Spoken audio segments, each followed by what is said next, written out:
এবার গরমকে পিছনে ফেলে ভয়ানক গতিতে এগিয়ে আসছে ভারী বৃষ্টি। গত কয়েকদিন ধরে অসাদিসা গরম থাকলেও এবার কিন্তু আবহাওয়ার পরিবর্তন ঘটতে চলেছে বাংলার বুকে। কিন্তু ঠিক কোন এলাকায় আবহাওয়ার পরিবর্তন ঘটবে এবং কোন দিকেই বা ভারী বৃষ্টি হবে তা নিয়ে এই ভিডিওতে আপনাদেরকে বিস্তারিতভাবে জানিয়ে দেব। আপনি ভিডিওটি অবশ্যই শেষ পর্যন্ত দেখবেন। ভিডিওটি ভালো লাগলে একটি লাইক করবেন, আর এইরকমই লেটেস্ট ও হেল্পফুল ভিডিওগুলি সবার প্রথম দেখার জন্য আমাদের চ্যানেলটিকে সাবস্ক্রাইব করে পাশের বেল আইকনটি বাজিয়ে দেবেন। চলুন এক নজরে দেখে নেওয়া যাক। বর্তমানে মৌসুমী অক্ষরেখাটি রাজস্থান থেকে শুরু করে দীঘা হয়ে উত্তর পশ্চিম বঙ্গোপসাগর পর্যন্ত বিস্তৃত রয়েছে। এর পাশাপাশি পশ্চিম মধ্য বঙ্গোপসাগরে একটি শক্তিশালী ঘূর্ণাবর্ত তৈরি হয়েছে, যা থেকে আরব সাগর পর্যন্ত একটি নিম্নচাপ অক্ষরেখাও ছড়িয়ে রয়েছে।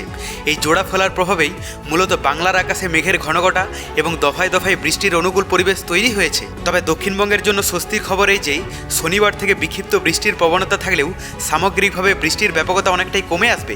এমনকি আগামী রবি ও সোমবার দক্ষিণবঙ্গের জন্য নতুন করে কোনো আবহাওয়া সংক্রান্ত সতর্কবার্তা নেই। অন্যদিকে উত্তরবঙ্গের আবহাওয়া পরিস্থিতি এই মুহূর্তে কিছুটা ভিন্ন রূপ নিয়েছে। আপাতত উত্তরবঙ্গের জেলাগুলিতে বৃষ্টির তীব্রতা খানিকটা কম থাকলেও আগামী রবিবার থেকে সেখানে ফের বৃষ্টিপাতের প্রবণতা উল্লেখযোগ্যভাবে বৃদ্ধি পেতে পারে। বর্তমানে উত্তরবঙ্গের নিচের দিকে জেলাগুলিতে বিক্ষিপ্তভাবে হালকা থেকে মাঝারি বৃষ্টি হচ্ছে। তবে শনিবার উত্তরবঙ্গের জেলাগুলিতে আবহাওয়া কিছুটা স্থিতিশীল থাকবে। তো এরপর আমরা যদি লাইভে আপডেটটা দেখে নিই, প্রথমে আমরা যদি আজ সকালের দিকে পশ্চিমবঙ্গের দক্ষিণবঙ্গের এলাকাগুলোর কথা বলি, তো এখানে কলকাতা, হাওড়া, হুগলি, কৃষ্ণনগর, বহরমপুর, মুর্শিদাবাদের আকাশ অনেকটা অংশেই পরিষ্কার দেখতে পাওয়া যাচ্ছে। সেই সঙ্গে দুর্গাপুর, বাঁকুড়া, বর্ধমানেও কিন্তু পরিষ্কার আবহাওয়া থাকবে।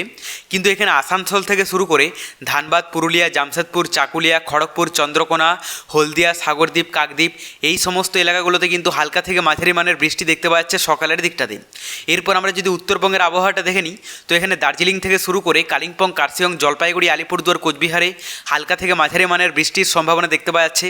আর বাংলাদেশের কথায় আমরা যদি চলে আসি, তো এখানে সমুদ্র উপকূলবর্তী এলাকাগুলোতে ভালো ইফেক্ট পড়তে দেখতে পাওয়া যাচ্ছে।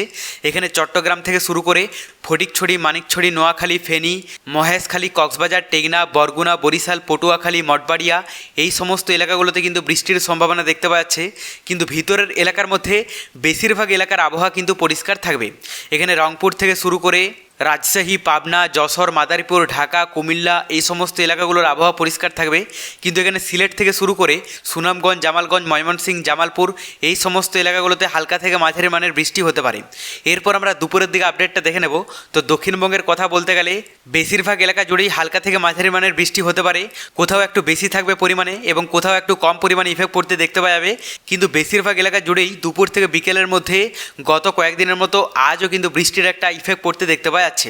উত্তরবঙ্গের যদি আবহাওয়াটা দেখে নিই, তো এখানে দার্জিলিং থেকে শুরু করে কালিম্পং, কার্শিয়ং, জলপাইগুড়ি, আলিপুরদুয়ার, কোচবিহারে সকালের মতোই দুপুর এবং বিকেলের দিকেও ইফেক্ট থাকবে, কোনো রকম চেঞ্জেস নেই। বাংলাদেশের কথায় আমরা যদি চলে আসি, তো সকালের দিকটাতে সমুদ্র উপকূলবর্তী এলাকাগুলোতে সবথেকে বেশি ইফেক্ট পড়তে দেখতে পাওয়া গিয়েছিল।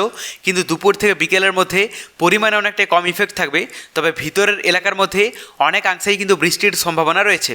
যদিও এখানে সিলেট থেকে শুরু করে সুনামগঞ্জ, জামালপুর, ময়মনসিংহ, মৌলভীবাজার এগুলোতে পরিষ্কার আবহাওয়া থাকবে, কিন্তু বাদবাকি এলাকাগুলোতে বৃষ্টির সম্ভাবনা দেখতে পাওয়া যাচ্ছে। দেখুন, বিহারের কাছাকাছি এলাকাতে একটি ঘূর্ণাবর্ত সৃষ্টি হয়েছে এবং বঙ্গোপসাগরে জলীয় বাষ্পের প্রভাবেই কিন্তু এই রকম বৃষ্টিপাত কিন্তু দেখা যাচ্ছে। তবে পরবর্তীতে বঙ্গোপসাগরে নতুন কোনো বড়সড় দুর্যোগের আভাস পেলে অবশ্যই আপনাদেরকে লাইভে জানিয়ে দেব।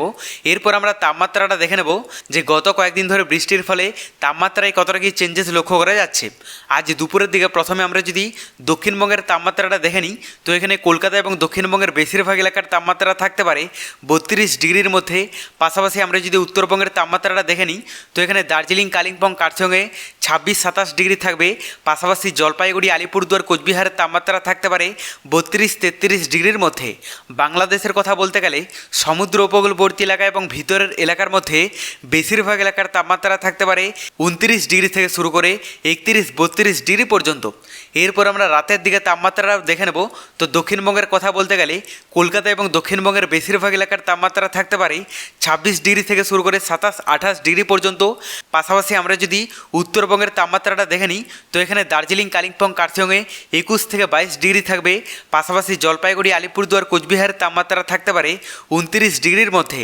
আর বাংলাদেশের কথায় আমরা যদি চলে আসি, তো এখানে সমুদ্র উপকূলবর্তী এলাকা এবং ভিতরের এলাকার মধ্যে বেশিরভাগ এলাকার তাপমাত্রা থাকতে পারে 27 ডিগ্রি থেকে শুরু করে 28-29 ডিগ্রি পর্যন্ত। পর্যন্ত। তবে পরবর্তীতে বঙ্গোপসাগরে নতুন কোনো দুর্যোগের আভাস পেলে অবশ্যই আপনাদেরকে লাইভে জানিয়ে দেবো।